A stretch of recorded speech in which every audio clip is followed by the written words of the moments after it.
Hey, it's Coach Justin from Ultimate Baseball Training. Welcome back to another video. And I recently received a question from a player asking me, how do I place my hits better when I'm at the plate? And so I wanted to talk about how to place your hits, if this is something you should even think about in the first place when you're at the plate. So I really think you're gonna find this video to be useful. So without further ado, let's jump into it. All right, so let's talk about placing your hits. Is placing your hits, hitting the ball to a specific part of the field, is that something that you should focus on when you're at the plate? Well, the answer is yes. Sometimes it is something that you should focus on. But a lot of the times the pitcher is actually going to dictate where you hit the ball, and we'll talk about that more in just a couple minutes. But when is it appropriate to place your hits? Well, certain situations call for it. For example, if there's a runner on first base and you look down to the third base coach and he gives you the hit and run sign, well then obviously a hit and run, especially for a right-handed hitter, you're trying to hit a hard ground ball to the right side of the infield, right? And so in that situation, absolutely it makes sense to place your hits. Same thing with, runner on third base, less than 2 outs. What are you trying to do? You're trying to hit a ball deep into the outfield, hit a sac fly, drive in that run, get an RBI, help your team win, right? Looking for something elevated in the zone. You're looking to get underneath it and hit a sac fly there. So you're looking to place that ball somewhere, right? How about a runner on second base, no outs? Maybe you're trying to hit behind the runner. How about infield in or infield back? So yes, there are absolutely situations that call for placing your hits. However, typically, if there's nobody on base, right? If you're the first hitter in an inning, there's nobody on base, you're up here kind of free swinging. Usually in this circumstance, the pitcher should dictate where you hit it, okay? You shouldn't really be manipulating your swing. You should just work on it a lot in practice, work on hitting the different contact points, and then that's going to transfer into a real game. So what do I mean by contact points? Well, every single location has a different contact point, okay? So if I just place this tee right in the middle of the plate, it's a fastball right over the middle of the plate, about belt high. Well, where I want to make contact with this particular pitch is different than where I'd want to on an inside pitch or an outside pitch. So for this particular pitch right here, where I'd want to make contact is just about even or a little bit out in front of my front foot.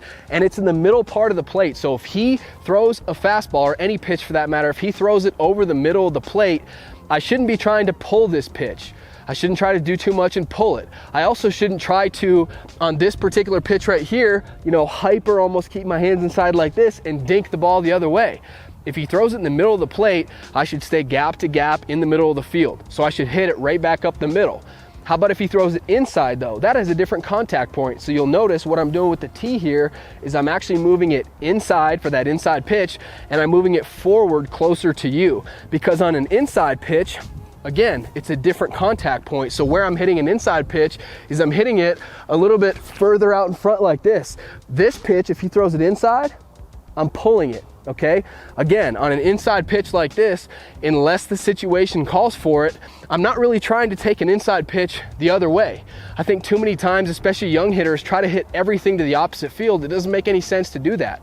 Every single hitter out there is going to be more powerful to their pull side. And why is that? Just while we're on that topic, the reason for that is because on an inside pitch that you're going to pull, you stay more connected. And when you're more connected, you're quicker and you're more powerful. What I mean by connected is on this inside pitch here, I'm not going to let my hands get out here away from me like this.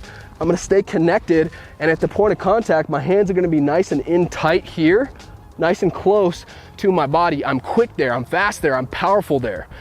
So that's an inside pitch. If he throws you inside, don't try to take it the opposite way. Don't even try to hit up the middle, pull that ball, okay?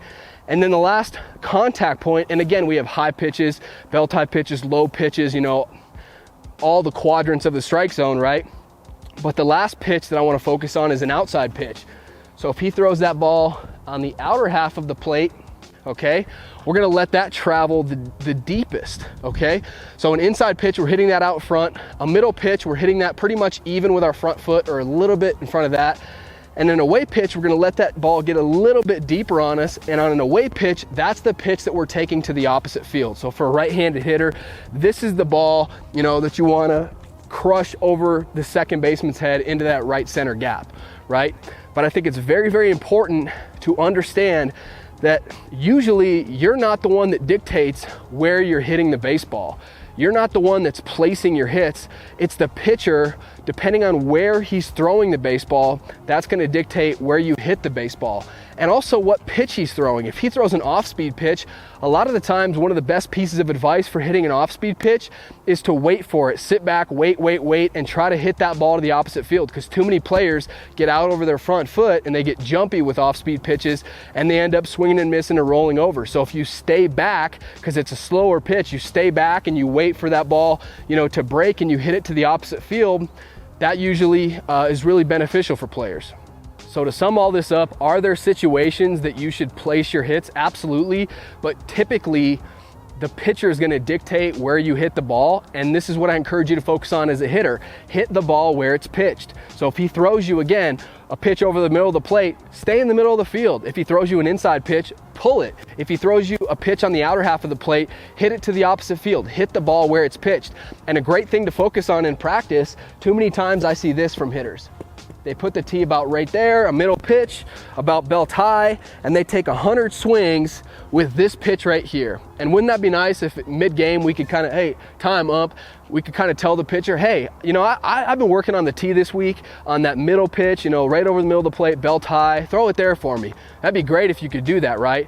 But no, the pitcher's trying to get you out. They're trying to compete. They're trying to spot up their pitches, right? They're trying to pinpoint their pitches in a particular location. And so if you just work on this pitch, now granted, you should be able to crush this pitch, so still work on it, but you can't strictly work on this pitch. You got to work on inside pitches. You got to work on away pitches. You got to work on high and low pitches, all right? So move the ball around. Focus on hitting different contact points. That's really, really gonna help you out. I hope you enjoyed this video as much as I enjoyed making it for you. If you enjoyed it, smash that like button for me. I'd really appreciate that. And if you haven't subscribed to our channel yet, hit that subscribe button and join the UBT family. We're coming out with new baseball videos every single week, and I don't want you to miss any of them, so subscribe to the channel. And last thing, if you are looking to boost your bat speed and your power, I put together a free bat speed workout for you. It's 100% free. All you have to do is click on the link down below in the comment section.